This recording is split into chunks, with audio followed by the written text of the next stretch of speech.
masivo de AGEs. AGE significa productos finales de la glicación avanzada. Esos productos finales de la glicación avanzada se da por todos los procesos de los carbohidratos, ¿no?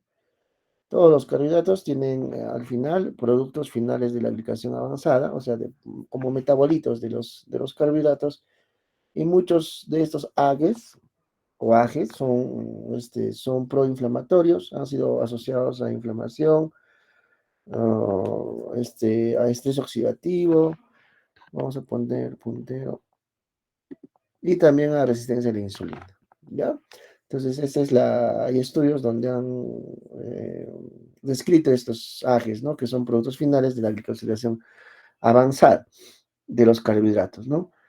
Estos productos se forman de forma endógena y también se encuentran en los alimentos. Algunos también alimentos tienen esos productos, ¿no? Y personas obesas con síndrome metabólico tienen mayor consumo y niveles de AGEs en plasma, así como insulinoresistencia.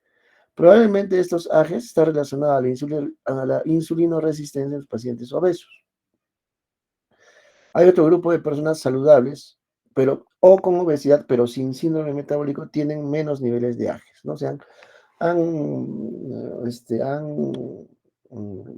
calculado los niveles de esos AGEs y está asociado pues a hiperinsulinemia, está asociado a resistencia a la insulina, inflamación, a la obesidad, ¿no? Y más aún si el obeso tiene síndrome metabólico, porque no todo obeso tiene síndrome metabólico, recuerdo. Entonces es importante los AGEs, ¿no? Otros términos o conceptos que tenemos que manejar bastante y que es muy importante es el índice glucémico o glicémico y la carga glicémica o glucémica, ¿no? Vamos mejor en imagen, ¿no? ¿Qué es el índice glicémico? ¿No? Bueno, es una fórmula matemática, ¿sí, no?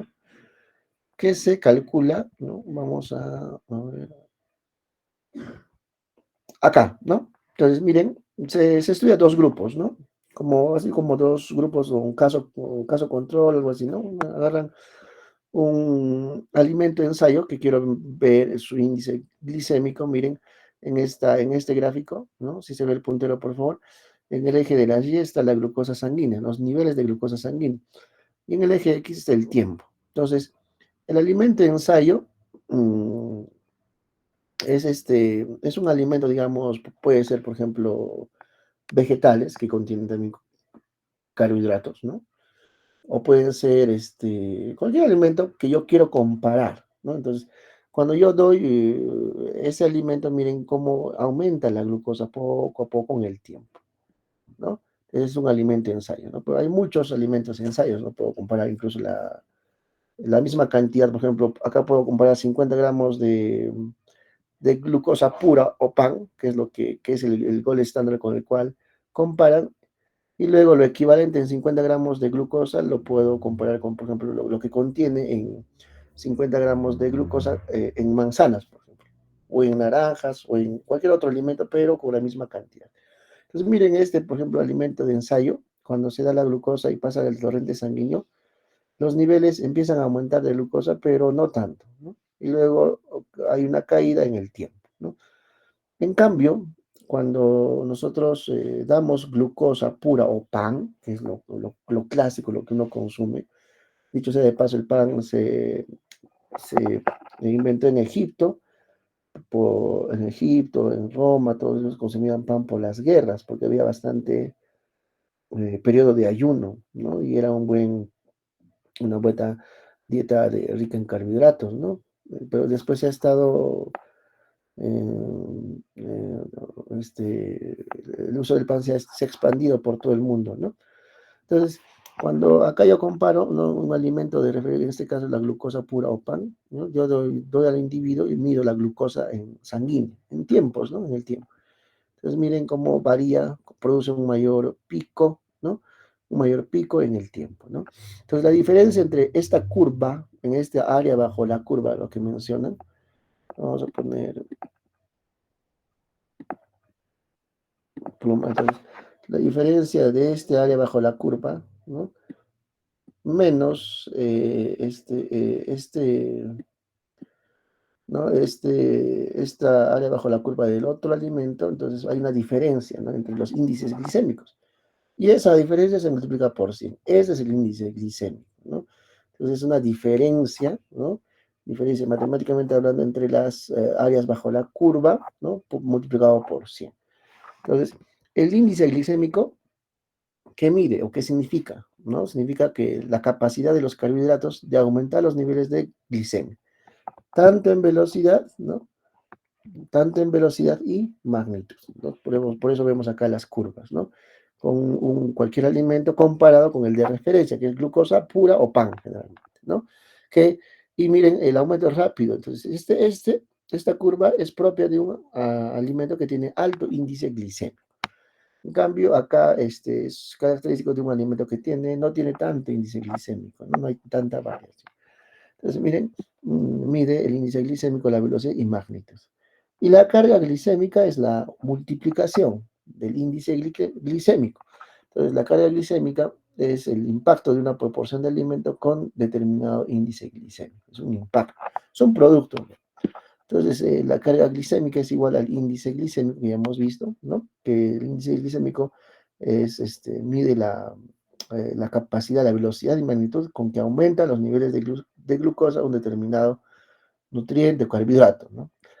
Este índice glicémico se multiplica por el contenido neto de hidratos de carbono por porción en gramos, ¿no? Por porción en gramos entre 100, ¿no? Entre 100, ¿no? Pones el contenido neto de hidratos de carbono por porción en gramos entre 100 y lo multiplicas por el índice glicémico, ¿no?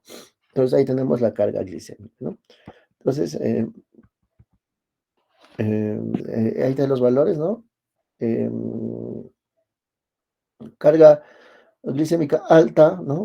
Mayor o igual a 20, ¿no? Media, 11 a 19, y carga glicémica baja, menor o igual a 10, ¿no? Ahí tienes. Entonces, hay alimentos que tienen carga glicémica alta, ¿no? Media o baja, dependiendo, ¿no? Y recuerden que el índice glicémico está directamente relacionado a la carga glicémica, ¿no? Mayor índice glicémico, mayor carga glicémica, ¿no? Y aquí está la fórmula, ¿no? El área baja la curva, producida por el alimento de prueba, ¿no? Ensayo, ¿no? ¿Qué es la diferencia, ¿sí, no? Entre el alimento de referencia, que es la glucosa, por 100%. Ahí hallamos el índice glicémico, ¿no? Acá, este es un ejemplo, miren cómo se calcula el paso 1, se selecciona un grupo de personas sanas, mínimo 10 personas, ¿no? Eh, el paso 2, un día toman 50 gramos de glucosa y se miden los valores de glicemia durante el minuto 0, 15, 30, ¿no? Hasta el minuto 120. Y se forma una curva, miren, ¿no? Facilita. Entonces voy midiendo los niveles de glucosa y se forma una curva, hay un pico glicémico, ¿no? El paso 3, otro día toma 50 gramos de hidratos de carbono en forma de alimento que se quiere estudiar, o sea, digamos la pera, ¿no? Pero la misma cantidad de carbohidrato, pero digamos lo equivalente en pera, ¿no? Es igualito, ¿no? Ahí están los índices, voy midiendo las glicemias en el tiempo, ¿no? Y ya hay una diferencia, ¿no? Hay una diferencia entre ambas curvas, ¿no? Entonces, el índice glicémico. El mayor índice glicémico generalmente produce, por ejemplo, el pan o la glucosa pura, ¿no? ¿Y qué pasa con la glucosa o los carbohidratos por ejemplo, en este caso de las frutas, en este caso la pera? ¿No? Miren que no varía mucho su índice glicémico, entonces tiene una glucosa, ¿no? Un carbohidrato de liberación prolongada, que comparada con los que tienen liberación rápida, los de liberación prolongada son mejores, ¿no? En términos para pacientes diabéticos son mejores porque no produce tanta hiperglicemia, no produce picos de glucosa, etcétera, y se mantiene en el tiempo, ¿no? Entonces, por eso es importante el índice glicémico, ¿no? Listo, entonces, y ahí tenemos todo, ¿no? Ahí están los valores del índice glicémico, más de 70, índice glicémico alto, 55 a 69, índice glicémico moderado, y menos de 55, índice glicémico bajo. Entonces, ahí una lista de alimentos que tienen estos valores, ¿no? ¿Ya? Acá también igual lo mismo, que tratan de explicar el alimento A, alimento B, miren el B, cómo tiene una liberación prolongada, retardada, no produce tanto pico de hiperglicemia, y de acuerdo a eso voy clasificando el índice glicémico bajo, moderado o alto, ¿no? Esto de bajo, moderado, alto es según su impacto sobre los niveles de azúcar en sangre, ¿no? Entonces, muy importante, ¿no? Por ejemplo, en pacientes diabéticos, yo voy a buscar que los alimentos o los nutrientes especiales que voy a dar en el diabético tengan esta curva, ¿no? Esta curva achatada, de liberación prolongada, que no me tenga mucha variación en las glucosas, etcétera, etcétera, ¿no? Ahí está, ¿no? Entonces ya hemos hablado del índice glicémico, miren, el alto, al ingerirlos, pasan rápidamente a la sangre convertidos en glucosa. Repito, pasan a la sangre, se convierten en glucosa y producen picos de glucosa. El de índice glicémico medio, su absorción es un poquito más lenta, pero sigue produciendo todavía ciertas variaciones en la glucosa. Y el bajo, la glucosa se produce sostenidamente, poco a poco se va liberando, ¿no?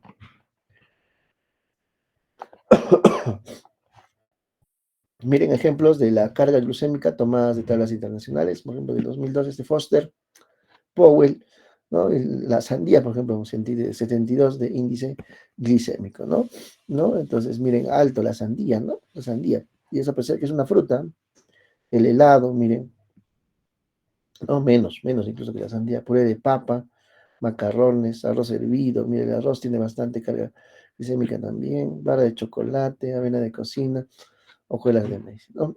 Tamaños de porciones, carbohidratos, carga glicémica, miren, ¿no? Entonces, algunas recomendaciones, miren, vamos a, algunas recomendaciones, lo que sugieren estos pacientes diabéticos, ¿no? Hay muchos estudios, ¿no? Lo que recomiendan, por ejemplo, es consumir verduras antes del carbohidrato. Podría ser beneficioso en personas con hiperglicemia postprandial y diabetes mellitus 2. O sea, primero, podría ser, ¿no? Así se podría ser beneficioso, primero comer verduras, o sea, esos carbohidratos, las verduras tienen carbohidratos, ¿no? Pero que son de liberación prolongada, lenta, ¿no? Y antes del carbohidrato puro, ¿no? Podría ser beneficioso en personas con hiperglicemia postprandial. Eh, Otros estudios, dice, mencionan los que consumen proteínas y verduras primero, ¿no? Acá ya le agregan las proteínas, ¿no? La anterior era solo verdura. Acá le agregan proteína y verdura primero, tienen glicemias y niveles de insulina significativamente menores que aquellos que consumen los carbohidratos primero. ¿No? Entonces, lo que sugieren acá, el orden es primero consumir proteínas y verdura y luego los carbohidratos, el último, ¿no? La alta carga, ¿no? Ahora, también hay estudios donde la magnitud del efecto del orden de los alimentos sobre las glucosas postprandiales es comparable con las que se observa con agentes farmacológicos. O sea, si yo cumplo este orden de primero comer proteínas y verduras y luego recién el carbohidrato que va a liberar, que va a producir hiperglicemia, va a generar un impacto positivo, casi como yo diera un fármaco, como la metformina, como la glibenclamida, lo que dice, ¿no? Mm. La sustitución de una de las comidas principales con una fórmula de alto valor nutricional, pero bajo en calorías, ¿no? Podría mejorar la pérdida de peso sin interferir negativamente en el estado nutricional de los sujetos diabéticos tipo 2. ¿Qué quiere decir esto? Que, o sea, yo tengo, digamos, 3 comidas en el día, o 4, digamos, ¿no? De esas 4, una la tengo que sustituir con un módulo proteico. Por eso dice con una fórmula de alto valor nutricional. Pero no tengo que comer el módulo más la comida, sino tengo que sustituir esa comida, por ejemplo, la segunda comida puede ser, por un módulo proteico. Y eso dice que podría tener efectos positivos sin interferir en la nutrición del paciente, ¿no? Porque recuerden que también se puede desnutrir, ¿no? Por ejemplo, individuos chinos con diabetes mellitus tipo 2 siguieron un plan de tratamiento estructurado. Acá mencionan que el plan de tratamiento estructurado fue mejor que el tratamiento, que el plan habitual, ¿no? O sea, un plan estructurado que significa que eh, requiere una evaluación preclínica, clínica, postclínica, un poco más ordenado, un trabajo multidisciplinario, dieta, ejercicio, etcétera, etcétera, fue mejor, ¿no? Que el plan habitual de solo fármacos, ¿no? Claro que el fármaco es importante, pero el fármaco más ejercicio, más dieta, más, ¿no? El orden de las comidas, etcétera, había sido mejor, o tiene un mejor impacto en el control glicémico de los pacientes, ¿no? Pero sin embargo, ¿no? Sin embargo, no hay datos de alta calidad sobre la eficacia del tratamiento dietético por sí sola en la diabetes mellitus tipo 2. O sea, no hay pues datos de alta calidad donde diga que solo el tratamiento nutricional o solo el orden es mejor, por sí solo pues genera o es mejor que lo otro, ¿no? No hay esa evidencia, ¿no? O sea, por sí sola no se ha tampoco mucho estudiado, ¿no? Siempre se asocia a un plan de tratamiento o farmacológico, ejercicio, dieta y un plan nutricional de orden, ¿no? Entonces, por eso dice, sin embargo, no hay datos de alta calidad sobre la eficacia del tratamiento dietético por sí sola en la diabetes tipo 2, ¿no? Ya un ratito vamos a... Voy a cerrar. Entonces, miren, estas guías ALAD, que es la ALAD es la Asociación Latinoamericana de Diabetes Mellitus. Tiene varios ítems, ¿no? Varios ítems, no sé si subrayar algunos de los más importantes, lo que recomiendan en los pacientes diabéticos, la nutrición, ¿no? Eh, o sea, dice que en la práctica clínica el plan de alimentación debe aportar de 800 a 1500 calorías por día en el paciente diabético, pero hace especificaciones. Si el IMS es menor a 37, ¿no? Para hombres y mujeres con IMS menor a 43. Y un poquito aumenta las kilocalorías de 1500 a 1800 para pacientes con IMS superiores a estos valores. O sea, el paciente obeso tenemos que todavía darle su requerimiento calórico alto, pero restringir a ciertos elementos, ¿no? O sea, hay que tener una proporción. Por ejemplo, acá dice, ¿no? La distribución del origen de las calorías en el paciente diabético sin nefropatía manifiesta, o sea, que no esté clínicamente manifestada la nefropatía, ¿no? Entonces, el origen de las calorías debe ser la distribución 40-60% de carbohidratos, ¿no? Un promedio, el 50% debe ser carbohidratos, ¿no? ¿Y qué carbohidratos sugieren? Esos de liberación prolongada que no causan mucha variación en la glucosa. 30-45% de grasas y 15-30% de proteínas. Entonces, lo que quitas de un poquito de proteínas, lo complementas con el lípido. Por eso es que tienen mayor cantidad de lípidos, ¿no? Ah, eh, Acá hay varias recomendaciones, hablan de los ácidos grasos, ¿no? Ahí está. Acá los suplementos de ácidos grasos poliinsaturados omega 3 en dosis de 1 a 3,5 gramos por día se pueden emplear para reducir triglicéridos, pero no hay evidencia de que reduzcan el riesgo cardiovascular, ¿no? No hay. Pues se puede usar, ¿no? Se pueden usar para reducir triglicéridos, pero cuando hacen en los estudios de riesgo cardiovascular, pues no hay evidencia que reduzca el riesgo cardiovascular, o sea, morbimortalidad, ¿no? Pero sí tiene fisiopatológicamente una indicación que es para reducir los triglicéridos. Y en personas con diabetes tipo 2 y sin nefropatía existente, la ingesta diaria de proteínas puede alcanzar el 30% total de calorías diarias, ¿no? El 30%, ¿no? Es más o menos de 1500, el 30%, ¿no? Es más o menos 450, 500, entonces casi la tercera parte, ¿no? Y no debe ser menor de 1 gramo de proteína por kilo de peso al día, ¿no? Esto es para que el paciente no se desnutra, siempre y cuando el paciente tenga diabetes tipo 2 sin nefropatía existente, ¿no?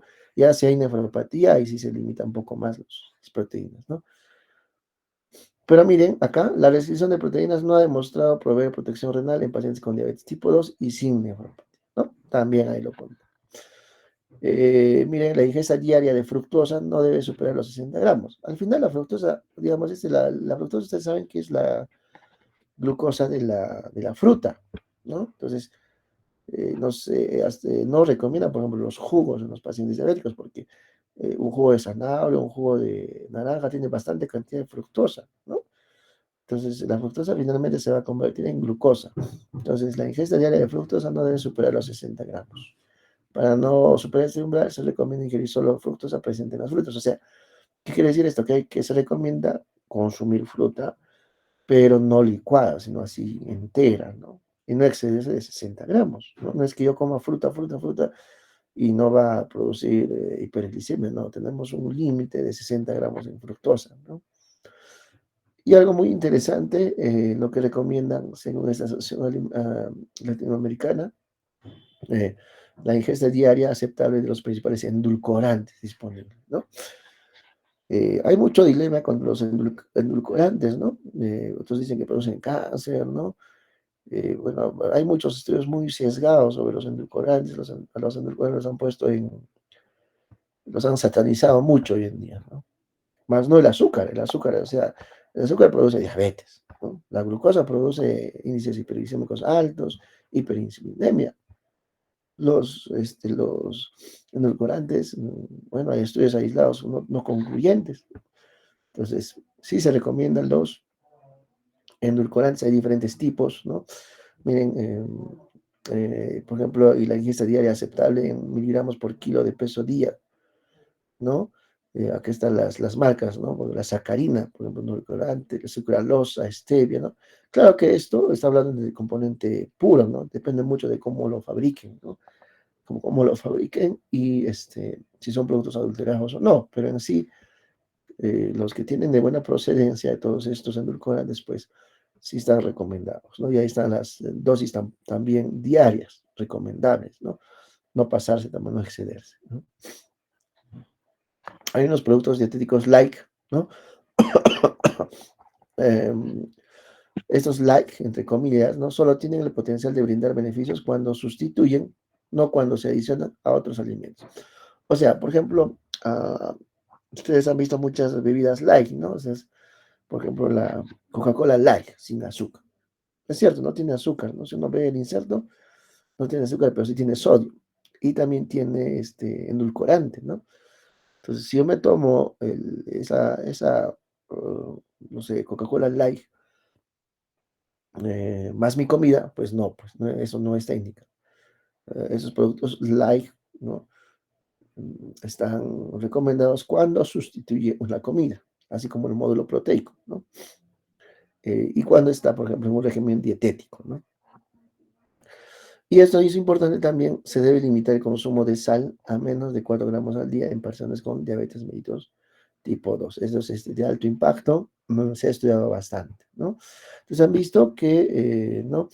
Hasta ahora, mira, hemos hablado de los endulcorantes que sí están recomendados, no se recomiendan los jugos, ¿no? Sí las frutas enteras, no pasarse la dosis de fructosa, no los omegas, no tienen alta calidad de evidencia, pero sin embargo se recomiendan para bajar los triglicéridos, ¿no? Y los requerimientos kilocalóricos en los obesos hay que darle un poquito más de kilocalorías y la proporción de proteínas, carbohidratos y lípidos, ¿no? No, los lípidos un poquito más para bajar la cantidad de proteínas y los carbohidratos casi el 50%, ¿no? Acá, por ejemplo, hay dietas que se usa para la diabetes, la dieta mediterránea. La mediterránea significa la dieta basada en cereales, vegetales, no carnes, ¿no? Y la dieta DASH, ¿no? Esta dieta DASH significa dietaria, approach, stop hypertension, ¿no? Que está orientada a detener la hipertensión, esa dieta DASH, ¿no? Pero la principal característica es que limita la cantidad de sal que se ingiere por día, de sodio, que se limita a 2.400 miligramos por día, ¿ya? Entonces, además se enfatiza el consumo de verduras, frutas, productos lácteos bajos en grasas, granos enteros, intactos, aves de corral, ¿no? Pollo, gallina, pescado, nueces, ¿no? Y reducir siempre las grasas saturadas, carnes rojas, dulces y bebidas que contienen azúcar, ¿no? Entonces, esta dieta DASH, pero su característica principal está dada por la limitación a la cantidad de sal o de sodio que nosotros ingerimos a 2.400 miligramos por día, ¿no? Realmente esa dieta DASH es un poco, algunos lo toleran, otros no, porque imagínense eh, consumir un alimento casi sin sal, es casi insípido, ¿no? Podemos tomar sin azúcar, pero sin sal es un poco más difícil, ¿no? Pero es lo que recomiendo, hay que limitar la sal, ¿no? Los pacientes diabéticos tipo 2 y la dieta mediterránea, ¿no? Pero esto no hay estudios, ¿no? No es que hayan hecho estudios grandes, metaanálisis, que les han dado dieta DASH y solo dieta DASH, no. No es recomendación de consenso, de expertos, ¿no? De expertos. Ahí está la dieta DASH, ¿no? Frutas y vegetales, ¿no? Ahí están las porciones, carnes y pescados, no usar embutidos, usar siempre carne magra, aves, pescados, ¿no? Aves, ¿no? Aceites y grasas, uso de aceites vegetales se recomienda, dulces, limitar los dulces, cereales, legumbres se recomienda, limitar la sal, ¿no? La sal, y los lácteos, 2 a 3 porciones, pero bajos sin grasa, ¿no? Entonces la dieta mediterránea, ¿no? Variada, balanceada. El tratamiento médico nutricional en diabetes mellitus, esto es de la ADA, este es un poco antiguo, 2008, 2010, bueno, ya es antiguo, pero mucho se ha mantenido, ¿no? Lo que ha variado son los aspectos, los procesos, más no así mucho las dosis, no, los valores, no mucho, ¿no? Se han variado los procesos, la terapia farmacológica bastante ha variado, seguramente lo van a ver en endocrinología. La terapia nutricional también ha variado los órdenes, los productos, etcétera, etcétera. Pero estos valores casi se mantienen igual, ¿no? Ahí están todas las recomendaciones de la, por ejemplo, de la energía en el normopeso, en el sobrepeso, en la enfermedad de estrés, en la prediabetes. Miren, la prediabetes lo que recomiendan, ¿no? La prediabetes, pérdida de peso moderada, 7%, y actividad física, ¿no? Con reducción de calorías y grasa. Incluso hay estudios donde mencionan que las pacientes con prediabetes que se han sometido a esto, después de todo de todo el tiempo que ha sido sometido a este proceso, pues, bueno, aparentemente desaparece la prediabetes, ¿no? Entonces ahí tiene también alto impacto, ¿no?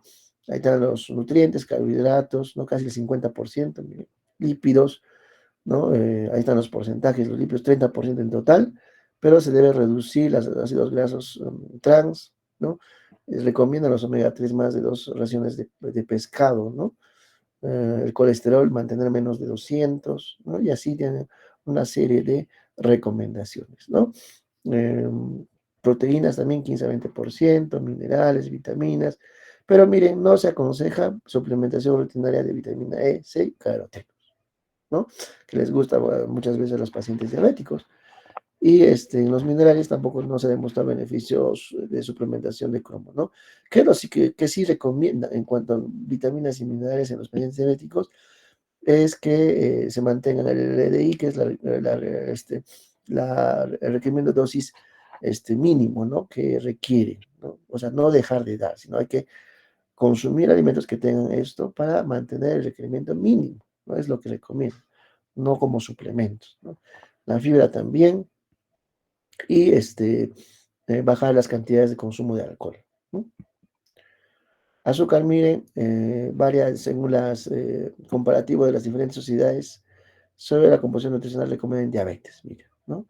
Ahí están, comparan ADA, ¿no? De Canadá, Estados Unidos, el de Europa, miren, el azúcar, 50 gramos por día, sí buen control, ¿no? En el de Europa, ¿no? No limita dentro del contenido total, ¿no? El ADA, y menos del 10%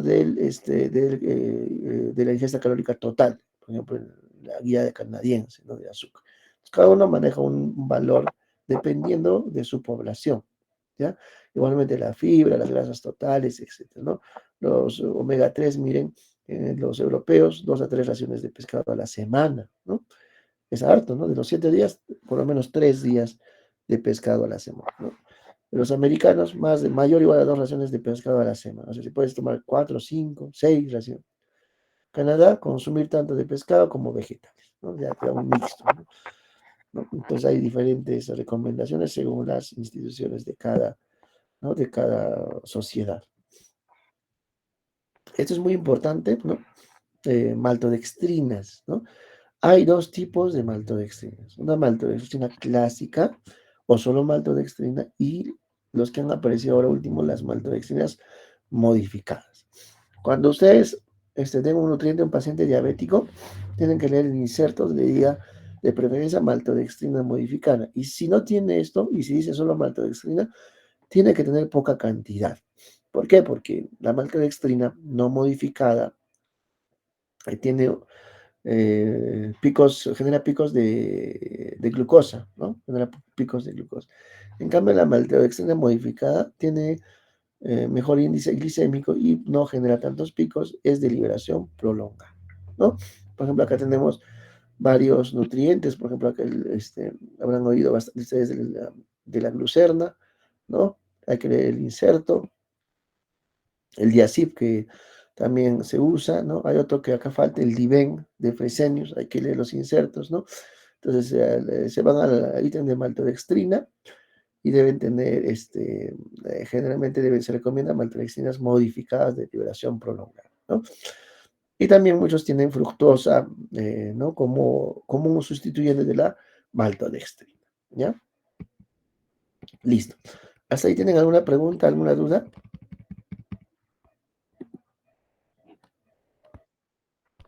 Ya, un ratito vamos a, estoy un poco agripado. Denme unos segundos, un minutito nada.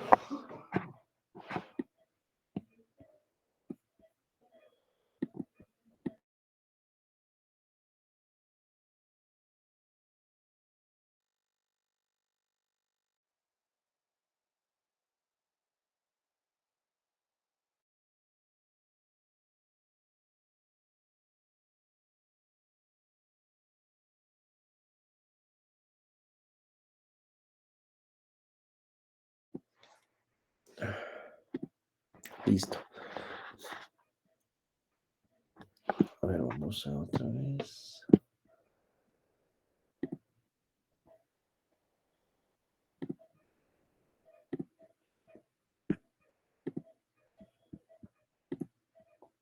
A ver, ¿me confirma si se ve las diapositivas y si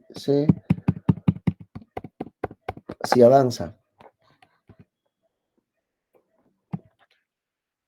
No, no, no avanza. Ya, entonces vamos otra vez.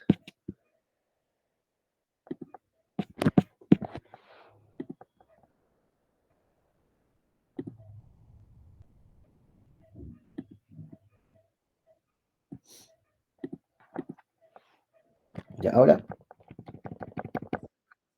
Ya, entonces ya para terminar, para que ya vayamos a descansar, son las 40. Entonces, este es cortito, ¿ya? Entonces, finalmente vamos a ver hay un programa de Fast Track Surgery, ¿no? ¿Qué significa? Pues cirugía rápida a través del método de ERAS. Ahorita vamos a ver qué significa ERAS en los pacientes que van a entrar a la sala. Entonces, hay diferentes protocolos del Fast Track Surgery y ERAS, por ejemplo, para colecistectomía. Hay Fast Track Surgery más ERAS para cirugía bariátrica, para apendicitis, para cirugías programadas, para, más no, así no hay muchos estudios para cirugías de emergencia, ¿no? O cirugías grandes, complicadas que van a pasar a UCI, por ejemplo. Sí hay, ¿no? Pero no hay mucho porque la situación del paciente que entra por emergencia y requiere una cirugía de emergencia y que está muy inestable, o sea, que además está inestable, eso es importante, inestable, ya tiene otro comportamiento. Pero si es una cirugía de emergencia, como una apendicitis, el paciente no está inestable, no está en shock, sí se aplica esos protocolos de fast track, surgery más que el protocolo de... Entonces, ¿qué significa esto? Entonces, el ERAS es un programa multimodal, ya vamos a ver, poner el puntero, de cuidado multidisciplinario, ¿no? Se busca minimizar la disfunción orgánica. ¿Cómo? Vamos a ver. Mejora la recuperación después de la cirugía, o sea, tratan de dar al paciente de manera de alta rápidamente, ¿no? Porque recuerden que el hospital es un factor de riesgo, se desnutre, si entran bien nutridos, salen desnutridos de manera moderada, postrados, ¿no? El hospital a veces te postra, ¿no? Entonces tratan de darle un alta precoz, ¿no? Dependiendo de la condición clínica del paciente, lógicamente, ¿no? Entonces este protocolo de ERAS trata de retomar o retornar al paciente tan pronto sea posible. Y si las condiciones clínicas lo indican, ¿no? ¿Cuáles son sus objetivos de este ERAS? Reduce el estrés quirúrgico, ¿no? Recuerden que la misma operación es un estrés, es un riesgo para el paciente, así sea una rinoplastía, así sea una biopsia de mama. Ustedes que saben que el riesgo quirúrgico en la medicina no existe riesgo cero, ¿no es cierto? No existe riesgo quirúrgico cero. Existe riesgo uno, 2, 3 y 4, ¿no es cierto? 3 y 4 ya son para cirugías un poco, ¿no? Un poco, con el paciente un poco mayor riesgo, ¿no? En cambio, uno y 2 no hay mucha diferencia, puede ser uno, puede ser 2, dependiendo de lo que uno evalúe, ¿no? Pero toda cirugía tiene un riesgo, es un estrés, ¿no? Entonces, recuerden que no existe riesgo cero en medicina, ¿no? Entonces, el otro objetivo es mantener la fisiología postoperatoria, ¿no? Se trata de mantener la fisiología postoperatoria, fisiología normal, El otro objetivo es menor duración de la permanencia en el hospital. Se tratan de dar un alta precoz, ¿no? Siempre que cuando las condiciones clínicas, ya repetido, lo indiquen, ¿no? El Fast Track Surgery significa, pues, está en inglés, ¿no? Significa cirugía de vía rápida. Y el ERAS, ¿no? Ahí dice Shine After Surgery, o sea, significa la mejora de la recuperación después de la cirugía, ¿no? Es el ERAS, por sus siglas en inglés. Entonces, miren, tienes todo un programa, son varios protocolos según cada hospital implementa su protocolo ERAS, ¿no? Cuánto tiempo va a entrar a sala, o se estima que va a durar la operación, cuánto tiempo va a estar antes de sala la programación, cuántos días va a estar en NPO o no, ¿no? Entonces se va a dar módulos de carbohidratos, módulos de calóricos, etcétera, etcétera, ¿no? Y el alto. Y dentro de los resultados que busca el ERAS es reducir tasas de mortalidad, ¿no? Cuando hablamos de mortalidad, quiere decir que este es de alto impacto, se trata de recuperar más rápidamente y menor duración de la permanencia en el hospital, ¿no? Entonces, miren, hay una policlínica, o sea, un preclínico, proclínico, policlínico antes de la operación, ¿no? Antes, o sea, los exámenes, este policlínico es paraclínico, los paraclínicos, los exámenes de laboratorio, las interconsultas, los riesgos, ¿no? Cuando son cirugías programadas, recuerden, ¿no? Y luego hay preparación preoperatoria, luego la preparación preoperatoria de cirugía y anestesia. Esta cirugía y anestesia es muy importante porque es el periodo más crítico donde el paciente va a estar sometido al mismo estrés, ¿no? Acaba de recibir anestesia, ¿no? Depende de la técnica de anestesia, puede ser epidural, subdural, ¿no? Intrarraquídeo, etcétera, etcétera. Y la misma cirugía, ¿no? Si va a ser abierta, laparoscópica. Entonces, este punto es el punto crítico por donde ahí el paciente va a tener mucho estrés. Y luego, el paciente puede pasar a una unidad de alta especialidad, ¿no? Porque a veces se puede complicar. O el paciente puede pasar a piso de cirugía. Acá en anestesia a veces intuban, a veces no intuban, dependiendo del procedimiento, ¿no? Se puede pasar a piso, si el paciente está estable, ¿no? Generalmente en el postquirúrgico se quedan 3 horas, ¿no? 2 horas. O puede pasar a una unidad de alta especialidad como la UCI, por ejemplo, cuando el paciente se complica, hacen shock, sangra o hacen complicaciones, no, neumonías aspirativas, que se trata de evitar con este programa ERAS, ¿no? Y finalmente el alta domiciliaria. La recuperación incluye estas dos etapas, ¿no?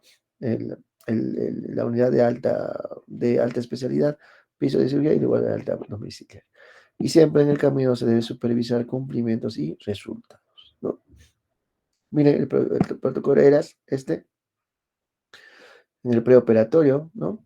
Debe haber un asesoramiento preadmisión. Siempre es importante. Acá enfatiza el ERAS antes de una cirugía, preadmisión. ¿Qué significa eso? Que debe haber un personal admisionista y preadmisionista. Acá se ven todas las partes, aunque no nos gusten las partes administrativas, ¿no? Logísticas del paciente, ¿no? Y luego se interna, ¿no? Se interna, eh, se hace firmar los consentimientos informados, etcétera, toda la parte logística y una parte clínica también, ¿no? Ya, entonces eso es muy importante. Luego la carga de líquidos y carbohidratos, miren, eh, ya hoy en día 6 horas para sólidos, de NPO para sólidos, o sea, de nada por vía para sólidos 6 horas, pero para líquidos es 2 horas, ya, para líquidos 2 horas, es lo que dicen, ¿no? Sin embargo, en la práctica a veces se ha visto pacientes que se han aspirado, ¿no? Pero ahí dicen la recomendación, 2 horas para líquidos y para sólidos 6 horas. Y en ahí, por ejemplo, en los líquidos, puedes dar no solo agua, sino puedes dar un módulo calórico, por ejemplo, un carbohidrato, puedes dar, ¿no? Una dextrosita al 50%, al 10%, ¿no? O un módulo hipercalórico para que pueda tolerar el estrés, ¿no? Más no alimentos sólidos en las 2 horas, antes de las 2 horas. Miren, recomiendan evitar ayuno prolongado, ¿no? Ese NPO prolongado, que tiene NPO de ingreso, ¿no? El paciente entra por una cirugía programada para todavía, digamos, NPO, ¿no? Primer día, segundo día, tercer día. Entonces, esto evita ayunos prolongados. Evitar preparación intestinal. ¿Qué significa preparación intestinal? O sea, antes se ponía enemas, por ejemplo. Enema ponían antes de sala. Pues ahora ya no se recomienda. También antes les hacían una serie de lavados intestinales que ya no se recomienda. Profilaxis antimicrobiana muy importante, recuerden, profilaxis antimicrobiana. Tromboprofilaxis también muy importante, porque muchos pacientes, recuerden que se operan, solo por ejemplo, pacientes de cirugía plástica a veces, pueden hacer TEP, pueden hacer tromboembolisas pulmonares, ¿no? ¿Por qué? Porque la misma cirugía es proinflamatoria, protrombótica. Entonces, tromboprofilaxis con heparina y no usar premedicación, ¿no? No usar, por ejemplo, a veces se pone antes, para que no sangre, pone, ¿no? Había esa escuela antes, ¿no? Para que no sangre. Vitamina K, ácido tranexámico, y con eso generas un estado protrombótico, ¿no? Entonces, no usar esas premedicaciones. En el transoperatorio, usar anestésicos de acción corta de preferencia para evitar complicaciones. Anestesia, analgesia epidurales que sugieren, no, no drenajes. El cirujano de preferencia, aunque eso depende mucho de la escuela, ¿no? No debe dejar drenajes porque el drenaje es punto de contaminación, a veces se olvidan, a veces se mete el drenaje, o a veces lo que pasa es que el drenaje se queda ahí pues días, ¿no? El día 1, día 2, día 3, día 5, día 6, eso vemos, ¿no? Cuando el paciente pasa a UCI, el drenaje está pues, ahí 20 días, ¿no?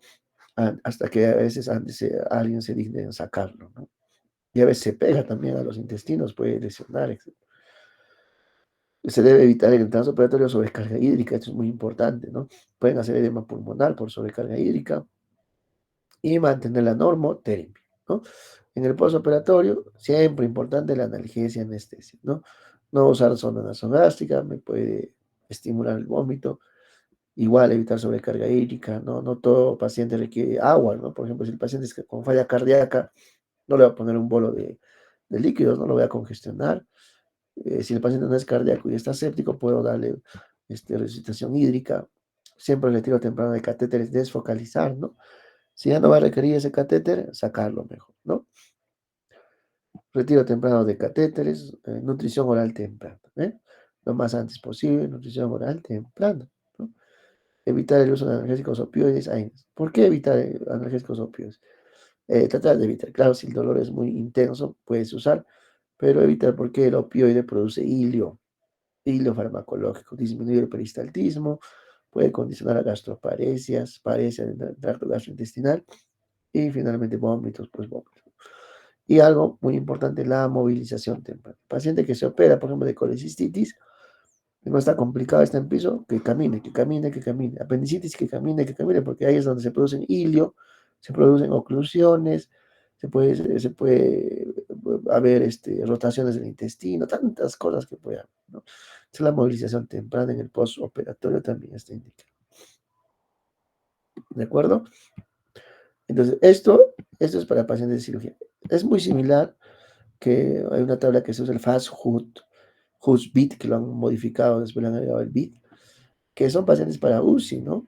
Y que este Fast HUD BIT es una mnemotecnia que lo han implementado eh, para que no se olviden al pasar visita. Y no solo es aplicable en la UCI, sino en piso. Y lo puede aplicar desde el personal médico, enfermería, técnico. En otros países el técnico se encarga de llenar este Fast Food BIT. ¿Qué significa F? Feeding, significa alimentación. O sea, tratar de dar al paciente una nutrición precoz. Puede ser enteral o parenteral. Analgesia óptima, ¿no? Manejar el dolor, porque si ustedes lo dejan con dolor, el paciente va a producir taquicardia, taquiarritmias incluso. Entonces, un buen analgésico, ¿no? Esa sedación es evitar la sedación. Pacientes que no requieren sedación, no sedar, porque aumentan la estancia hospitalaria. Y esta T, muy importante, tromboprofilaxis. Muchos olvidan la tromboprofilaxis, por eso hacen TEP, ¿no? En los postoperatorios, ¿no? Entonces, profilaxis tromboembólica con heparina siempre, ¿no? Siempre.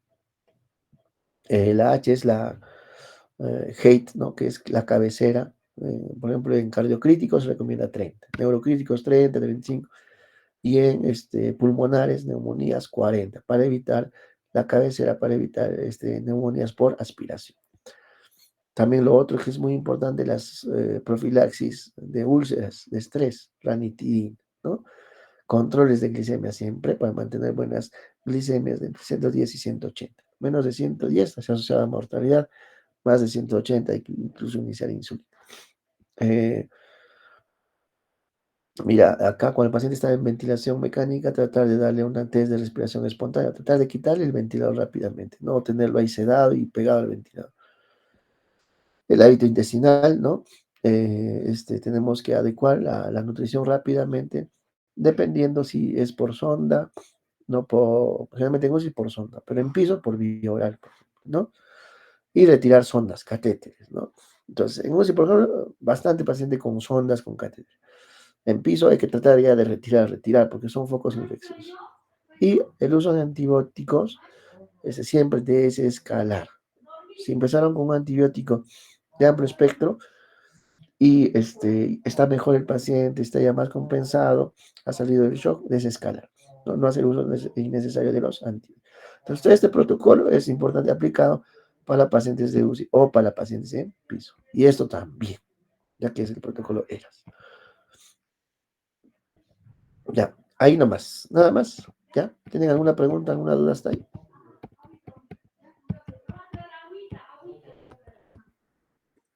Ya, entonces ahí, hasta ahí, ya. Hasta ahí el examen. Listo. Entonces vamos a guardar. Entonces, ¿cuándo es el examen, Daniel?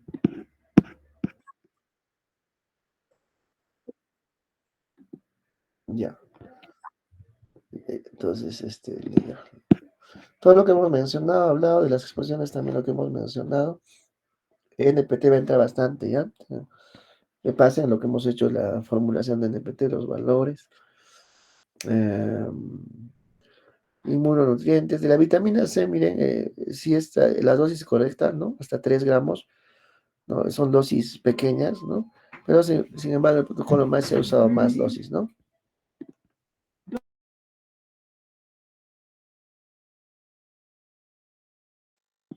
Bueno, chicos, entonces es todo. Abríguense, descansen. Ya nos vemos el sábado.